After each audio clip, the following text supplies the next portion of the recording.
Hi friends, ನಮಸ್ತೆ. ನಾನಿವತ್ತಿನ ನೀವೆಲ್ಲ ಓದಿದ್ದೀರ ಅನಿಸುತ್ತೆ. ನಾನೊಂದ್ಸಲ ಓದ್ತೀನಿ, ಕೇಳ್ಕೊಳ್ಳಿ ಫ್ರೆಂಡ್ಸ್. ಬೇರೆಯವರ ಬಗ್ಗೆ ಕೆಟ್ಟದಾಗಿ ಮಾತನಾಡುವವರ ಜಾಗದಲ್ಲಿ ಯಾವತ್ತೂ ಕುಳಿತುಕೊಳ್ಬೇಡಿ.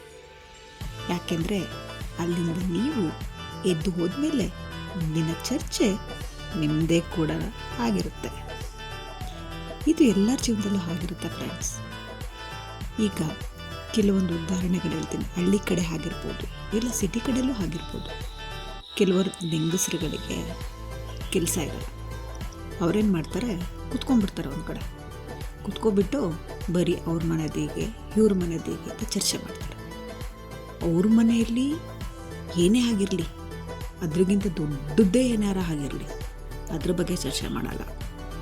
ಅಯ್ಯೋ, ಅವ್ರ ಮನೇಲಿ ಆ ಹುಡುಗಿ ಹಂಗೆ ಓಡೋದ್ಲಂತೆ ಕಣೆ, ಅವ್ರ ಮನೇಲಿ ಹಿಂಗಾಯ್ತಂತೆ, ಅವ್ರ ಮನೇಲಿ ಆ ಗಂಡ ಸರಿ ಇಲ್ವಂತೆ, ಅವ್ರ ಮನೇಲಿ ಹೆಂಡ್ತಿನೇ ಸರಿ ಇಲ್ವಂತೆ ಅಂತೆಲ್ಲ ಹಿಂಗೆ ಬೇಕು ಬಾಯಿಗೆ ಹಂಗೆ ಮಾತಾಡ್ಬಿಡ್ತಾರೆ. ಈ ಎಲಡಿಕೆನ ಹಾಕ್ಕೊಂಡು ಜಿಗ್ದು ಜಿಗ್ದು ಜಿಗ್ದು ಜಿಗ್ದು ರಸ ಹಿಂಡಿ ಅದನ್ನು ಎಸೆಯೋ ನುಂಗೋವರೆಗೂ ಕೂಡ ಆ ಮನೆ ವಿಷಯನ ಹೇಳಿದ್ಬಿಡ್ತಾರೆ. ಅದನ್ನೇನಾದರೂ ಅವ್ರ ಮನೆಯವ್ರಿಗೇನಾದ್ರು ಗೊತ್ತಾಗ್ಬಿಟ್ರೆ ಅಂತಂದರೆ ಅವ್ರ ಜೀವನನೇ ಬೇಡ, ಈ ಸೂಸೈಡ್ ಮಾಡ್ಕೊಂಡ್ಬಿಟ್ಟು ಸತ್ತೋಗ್ಬಿಡ್ಬೇಕು, ಆ ರೀತಿಗೆ ಮಾತಾಡ್ತಾರೆ. ಆದರೆ ಅವ್ರ ಮನೆಯಲ್ಲಿ ಅಂಥ ಸಂದರ್ಭ ಬಂದಿದೆ, ಅಂಥ ಕೆಲಸ ಆಗಿದೆ, ಇಲ್ಲ ಏನೋ ಒಂದು ಆಗಿದೆ ಅಂತಂದರೆ ಅದ್ರ ಹಿಂದೆ ಏನಿತ್ತು, ಅಲ್ಲಿ ಯಾವ ಕಾರಣಕ್ಕೋಸ್ಕರ ಅದಾಯಿತು, ಅದ್ರ ಬಗ್ಗೆ ಯಾರೂ ಯೋಚನೆ ಮಾಡಲ್ಲ. ಸರಿನಾ? ಬರೀ ಅವಳಿಂದ ಆ ಥರ ಆಯ್ತಂತೆ, ಅವನಿಂದ ಆ ಥರ ಆಯ್ತಂತೆ ಅನ್ನೋದೇ ಮಾತಾಡ್ತಾರೆ. ಬಟ್ ಇನ್ನು ಯಾವತ್ತೂ ಒಂದಿನ ನಮ್ಮನೆ ಬಗ್ಗೆನೂ ಇದೇ ರೀತಿ ಮಾತಾಡ್ತಾರೆ ಅನ್ನೋದು ಅವ್ರಿಗೆ ಅರಿವಿರಲ್ಲ. ನೀವು ಬೇಕಾದ್ರೆ ಅಬ್ಸರ್ವ್ ಮಾಡಿ ಫ್ರೆಂಡ್ಸ್, ಆ ಥರ ಮಾತಾಡ್ತಾ ಇರ್ತಾರಲ್ಲ. ಹಾಗೆ ಇವತ್ತು ಅವ್ರ ಮನೆ ವಿಷಯ, ಬೇರೆಯವ್ರ ಮನೆ ವಿಷಯ ಮಾತಾಡ್ತಾ ಇರ್ತಾರೆ. ನಾಳೆ ಅಲ್ಲಿರೋರೇ ಅವ್ರು ಬೇರೆಯವ್ರ ವಿಷಯ ತಂದು ಅಲ್ಲಿರೋದನ್ನೇ ಮಾತಾಡ್ತಾ ಇರ್ತಾರೆ. ಹಾಗಾಗಿ ನನ್ನ ಅನಿಸಿಕೆ ಏನಂತಂದರೆ ಫ್ರೆಂಡ್ಸ್, ಆ ಥರ ಕೂರಕ್ಕೆ ಹೋಗ್ಬಿಡಿ ಫ್ರೆಂಡ್ಸ್. ನಿಮ್ಮ ಕೆಲಸ ಎಷ್ಟಾಯಿತು, ಮಾತಾಡಬೇಕಾ, ಒಳ್ಳೆ ಮಾತಾಡಿ. ಬೇರೆಯವ್ರಿಗೆ ಬುದ್ಧಿವಾದ ಬೇಕಾದ್ರೆ ಹೇಳಬೇಕಾ, ನಿಮ್ಮಿಂದ ಹೆಲ್ಪ್ ಆಗೋಂಥ ಮಾತುಗಳನ್ನಾಡಿ, ಇಲ್ಲ ಅವ್ರ ನೊಂದಿರೋ ಅಂಥ ಮನಸ್ಸುಗಳಿಗೆ ಒಂದು ಖುಷಿ ಕೊಡೋ ಅಂಥ ಮಾತಾಡಿ. ಜೀವನದಲ್ಲಿ ಉತ್ಸಾಹ, ಆಸಕ್ತಿ ಬರೋ ಅಂಥ ಮಾತಾಡಿ. ಕೆಲಸಕ್ಕೆ ಬಾರದು ಮಾತಾಡಿ. ಯಾಕೆ ಫ್ರೆಂಡ್ಸ್ ಬೇರೆಯವ್ರನ್ನೂ ನೋಯಿಸ್ತೀರ? ಅವ್ರ ಪರಿಸ್ಥಿತಿ, ಸಂದರ್ಭ ಹೇಗಿದೆ ಅನ್ನೋದು ಅರ್ಥನೂ ಮಾಡ್ಕೊಳ್ದಲ್ಲೇ ಆ ಥರ ಮಾತಾಡ್ತೀರ. ಮಾತಾಡಿ. ಈಗ ಈಗ ಹೋಯ್ತು ಅಂತ ಅಂದರೆ ಅತ್ತೆ ಬಗ್ಗೆ ಸೊಸೆಗೆ ಹೇಳೋದು, ಸೊಸೆ ಬಗ್ಗೆ ಅತ್ತೆಗೆ ಹೇಳೋದು. ಅದೇನಾಗುತ್ತೆ ಅಂದರೆ ಅವ್ರ ಮನಸ್ಸಲ್ಲಿ ಎಷ್ಟೇ ಒಳ್ಳೆಯವರಾಗಿದ್ರು, ಇಲ್ಲ ಏನೇ ಮಾಡ್ತಿದ್ರು, ಅವ್ರು ಕೆಲವೊಂದು ಮಾತುಗಳನ್ನ ನಮ್ಮ ಕಿವಿ ಬಿದ್ದಿರುತ್ತಲ್ಲ, ಅದು ಗುಯಿ ಅಂತ ಅರ್ಥ. ಓ, ನಮ್ಮ ಅತ್ತೆ ಹೀಗಿರ್ಬೋದಲ್ವ, ಅಲ್ಲಿ ಮಾತಾಡಿದಾರಲ್ವ ಅನ್ನೋದು. ಅವ್ರೇನಾರು ಒಂದು ಚಿಕ್ಕದಾಗಿ ಏನಾರು ಮಾತಾಡಿ ಸಾಕು, ನಾವು ತಟ್ಟನ ಅವ್ರ ಮೇಲೆ ಹಾರಿಬಿಡ್ತೀವಿ. ಅವರು ಅಷ್ಟೇ, ಓ ನನ್ನ ಸೊಸೆ ಹಿಂಗೆ ಮಾತಾಡಿರ್ಬೋದಲ್ವ ಅಂತ ಹಾರಿಬಿಡ್ತೀವಿ. ಹಾಗೇನಾಗುತ್ತೆ, ಮನೇಲಿ ಸುಮ್ಮನೆ ಜಗಳ, ಕಲಹಗಳು, ನೆಮ್ಮದಿ ಇಲ್ಲ, ಇವೆಲ್ಲ ಉದ್ಭವ ಆಗುತ್ತೆ.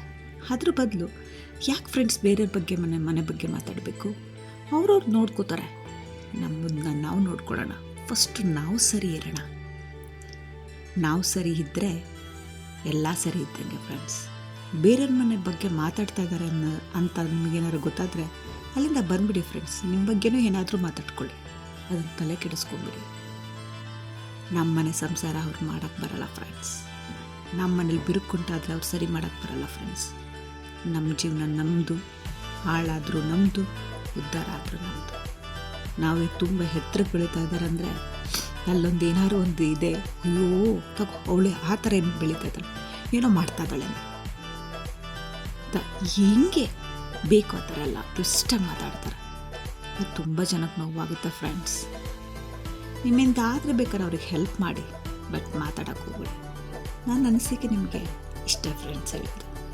ಅವರ ಕೂತು ಅನಾವಶ್ಯಕವಾಗಿ ಮಾತನಾಡಿ ಬೇರೆಯವ್ರದ್ದ ಮನಸ್ಸನ್ನೂ ನೋಯಿಸಿ ಅವ್ರನ್ನ ಫುಲ್ ಡಿಪ್ರೆಷನಿಗೆ ಮಾಡೋದ ಬದಲು ಅವ್ರ ಸಮಸ್ಯೆ ಏನು ಅಂತ ತಿಳ್ಕೊಂಡು ಅವ್ರಿಗೆ ಬೇಕಾದರೆ ಜೀವನದಲ್ಲಿ ಒಂದು ಉನ್ನತ ಮಟ್ಟಕ್ಕೆ ಒಂದು ಒಳ್ಳೆ ಮಾತಾಡಿ.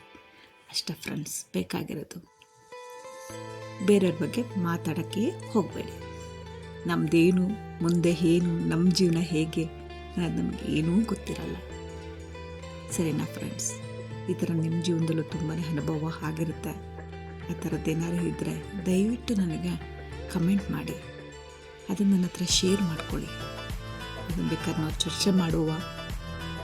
ನನಗೆ ಗೊತ್ತಿರೋದು ನಾನು ನಿಮಗೆ ಅಡ್ವೈಸ್ ಮಾಡ್ತೀನಿ, ನಿಮಗೆ ಗೊತ್ತಿರೋದು ನಿಮ್ಮಿಂದ ನಾನು ಅಡ್ವೈಸ್ ತೊಗೊಳ್ತೀನಿ ಅಲ್ವಾ ಫ್ರೆಂಡ್ಸ್? ಎಲ್ಲ ಜೀವನದಲ್ಲೂ ಏನಾದ್ರು ಒಂದು ಹಾಗೆ ಆಗಿರುತ್ತೆ. Thank you friends. ಇಷ್ಟೊಂದೆಲ್ಲ ಮಾತು ನಾನೊಂದನ್ನು ಕೇಳಿದ್ದಕ್ಕೆ ಥ್ಯಾಂಕ್ ಯು ವೆರಿ ಮಚ್.